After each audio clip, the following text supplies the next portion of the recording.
No, I'm not Joe Buissink. I'm Dennis Reggie. I'm a friend of his. I'm a wedding photographer myself. I'm here to introduce the man himself, Joe Buissink. I'm sitting here in the wonderful space of Joe Buissink in Los Angeles, California.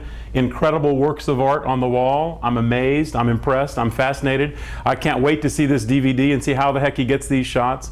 You know, when I began 29 years ago, it wasn't like this. I'm not sure it's ever been like this. The way it was way back then was that photographers would be there and hold still, don't move, look here. Those things in front of the blue backdrop, we've all seen those types of images before. The photographer on the dance floor, tapping them on the shoulder, turn the heads to me, cheek to cheek, give me a smile, that kind of stuff. That was the 80s. Then there was the 90s, and then there was Joe Buissink. After the revolution of wedding photojournalism, the idea of the photographer being the finder, the documenter, the historian of the day, the artist, comes this genius, Joe Buissink. A Los Angeles guy doing very cool stuff. When we met, we knew that we were on some weird frequency there. I'm honored to call him my friend. I'm honored to be here today to introduce him. I'm so excited when I see his work, and I understand his work so much better to sense his heart and his passion, his feeling. He's a person that's incredibly right-brained, incredibly sensitive, incredibly creative. He's a warm-hearted person who does these warm-hearted, sensitive, romantic images. It's not an accident that his personality is so much this. I'm excited for you because you're about to watch a DVD that's going to explain to you what he's all about. Yes, I'll get my copy too because I can't wait. But wait, there he is. Joe, come here. He's got to come on camera here for a second. You are the man. You are the man. Thank you so much. The folks that are going to watch this DVD are going to learn so much. I'm going to be watching it. What are you going to show us? Should we begin the ride or what? I think it's a great idea. I think you should follow me at a couple weddings, see how I do a pitch, and take it from there. I'm all for that. Let's watch. Thank you so much. Bring on the show. I really appreciate this. My for you to pleasure. come out here. Honored to be here. Honored. Well, typically when a client calls me up, they'd seen my website, they've heard about me from somebody, and they've called me up. I invite them in to come into my studio space, if you will. This is a non-shooting studio space. I created it more like a living room environment so they can feel comfortable here. And one at a time, I will bring out these images while they're sitting across from me at the couch where you are now, one at a time, and I tell a story with each image. By about the third image, I've got them captivated because at this point now, they're already seeing that this could be their wedding that I'm talking about. And at that point, I then start to realize that I either have them or I don't. So unbeknownst to them, while they're interviewing me, I'm interviewing them to see if we're a match. There are times where people come in and I see a question mark on their face after the 10th image. They truly don't get what I do. And that's okay. It's not an insult, and I'm absolutely fine with letting them know, you know what? What's probably going to suit you better, and I'm getting a feel for what you're looking for, and that I may not be it, is then I might suggest that these other photographers that I have a list of would suit them better. That it would be a better match. They're more traditional in nature, or whatever they might be. They're more romantic. You know, they might create nothing but romantic images, which they're entitled to get. So that's pretty much the normal thing that we do, is we interview one another here. After which, if I'm hired, I will opt for hopefully an engagement portrait session so they could see how we could work together, so they feel comfortable with me. So by the time that I show up at the wedding, they know who I am. They already know my personality, that I'm there for them, that they are clearly of the understanding that it is my honor to be at their wedding. It is my privilege, that I feel blessed to be there. And when you come from that, when I come from that place, I find that clients open up like books to me. They allow me in. They feel that I'm a member of their family. I'm that close at that. I'm that intimate with them that they open up. That's how I get some of these images, is that they're not guarded from the person with that long lens over there, because they know that I'm there in their best interest. And so they cry. They are intimate with one another in front of me, and they don't hide it. And that's where I feel privileged and honored that they allow me in. Hi. Hello. I'm Joe. I'm Marilyn. Nice How are to meet you. Congratulations. Thank you. Please have a seat. Alrighty. So, how did you come to hear of me? Through a friend, one of my best friends used you at her wedding a few years ago. Great, great. In a minute, I'll show you some images that are considered real-time, if you will, because the images on the website they look different than they do in reality. So, but first, I would like to know if there are any questions that you might have off the top of your head. Right. I actually have a few. Okay, great. And great, I wanted to find out what type of packages do you offer? The packages I offer are based on time. They're not necessarily with prints. I'm fee-based rather than package-based in terms of prints. So I don't have what traditional photographers have that are packages per se, such as package A is 45 by 7, package B you get 88 by 10s.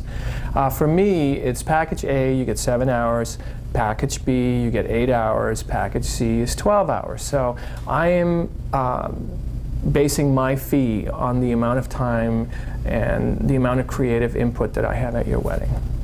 Do you shoot film or digital? I shoot both, actually, film and digital.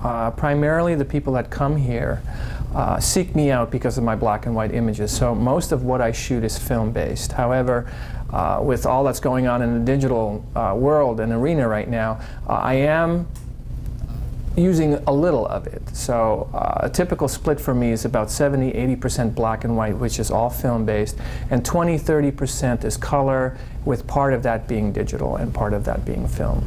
How much time do you need for formals? My formals really don't take long. I believe in spending anywhere from 15 minutes to half an hour doing all the formal shots. I think if it takes anything longer than that, it becomes a photo shoot to me and it's no longer your wedding. So my idea is to capture moments at your wedding that you're going to treasure, and when you open your album 20 years down the road, you'll be able to look at those moments and reflect on them and remember, you know, what you were feeling in this instance, what you were thinking in that one. And so for me, it's very important that I'm able to crystallize these moments in time for you to cherish and look at later on down the road. I think that's more important than doing all the formal traditional shots, and that's not to say that that isn't important as well. But I don't spend a lot of time doing the traditional portraiture only because it stops me from really capturing those moments that I feel are very important. And by the way, it makes your album unique from everybody else's album, simply because the moments that happen at your wedding can't possibly be the same as someone else's. So all the albums that we put together here are completely different from one another. Do we need to supply you with a shot list? No, not at all.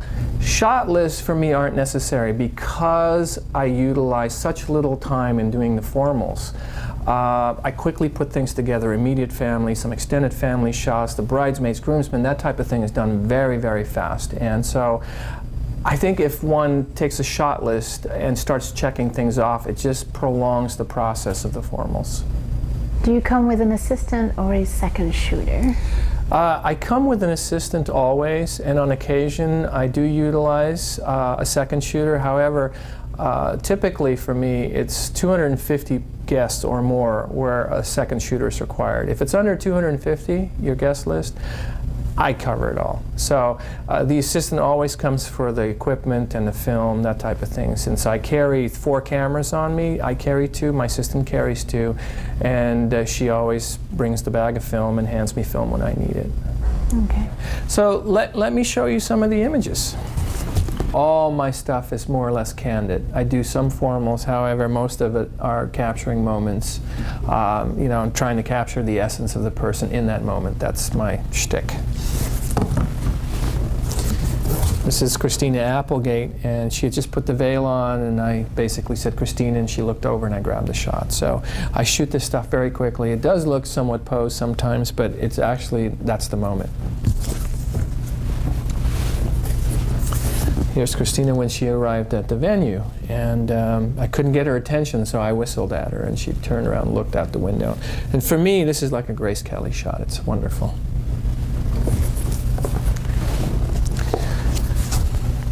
This was a wedding in Mexico in San Miguel de Allende, And I was walking around the hacienda the day of, and I was trying to find where everybody was, and I saw the groomsmen in one room and the bridesmaids in another, and I slowly shoved my foot through the door to open it up, and I grabbed a shot.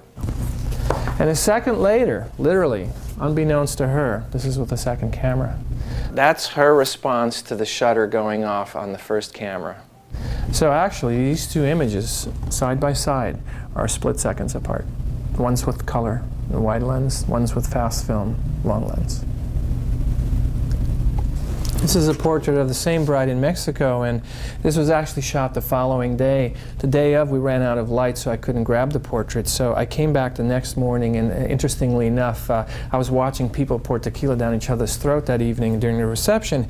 And I said, what time would you like me to come in the morning? She said, 6 o'clock. And I said, not according to what I see going on here. 6 o'clock is insane. Anyway, I showed up at 6 o'clock, and she had had maybe an hour of sleep. And there were wine stains on her dress. And so I said, just wrap a towel around yourself. I found a bathtub. I seated her in the bathtub. I stood on a chair. I dropped the veil on her face. I said, now look at me. And this is what I call selective focusing, in that it's shot wide open with my lens, a 1.4 lens, and I focus on the eyes, and it's the only thing that comes into focus. The rest falls off. So what you don't see is her sitting in the bathtub, B holding a towel in front of her. It's simply just a beautiful portrait of her. That was a good story. I use a lot of infrared film, and so I like shooting infrared. And again, this is a candid moment right as the bride is starting to walk down towards the aisle. And when she reached the bottom of the stairs, I asked her to stop for a second because I wanted to take a portrait of her so that she would remember right before she walked down the aisle what she may have been thinking. And this was it. She is the only one that actually can look at this image and remember what she was thinking or feeling in this moment right before she walked down to see her husband-to-be.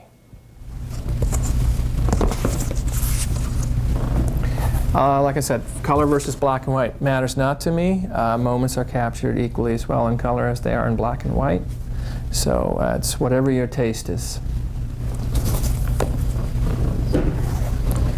But it is mostly based on this that I get hired. It's the black and whites.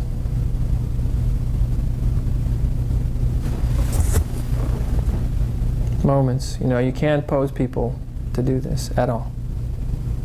This was a moment during the ceremony where both the bride and groom were looking at the minister, and I tell you, all of a sudden out of nowhere, for a split second, he looks at his bride like he's so in love with her, and that to me was the moment, and I grabbed it. This is great. I love this one. I want to be him the rest of my life. He had a sister that was equally joyous.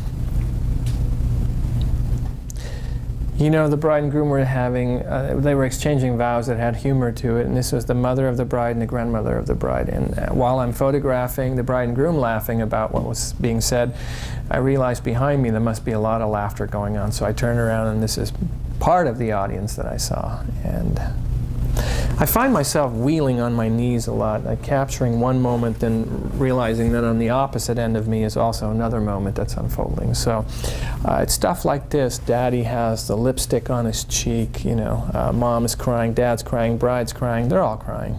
People in the background are crying. That's what I want people to remember.